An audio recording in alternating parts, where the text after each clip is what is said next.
जळगावमध्ये घुसलेल्या इराणी महिलेची हकालपट्टी झाली आहे। बेकायदा घुसखोरी प्रकरणामध्ये या इराणी महिलेला अटक करण्यात आली। या महिलेला 6 फेब्रुवारीला विमानाने इराणमध्ये पाठवणार असल्याचं समजतंय।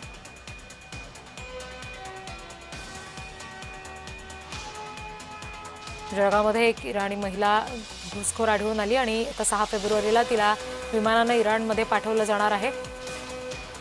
या महिलेला अटक करण्यात आलेली आहे। जळगाव पोलिसांनी या महिलेला अटक केली आहे। बेकायदा घुसखोरी प्रकरणी इराणी महिलेला आता 6 फेब्रुवारीला विमानाने इराणमध्ये पाठवलं जाणार आहे असं कळतंय। जळगावमध्ये ती राहत होती।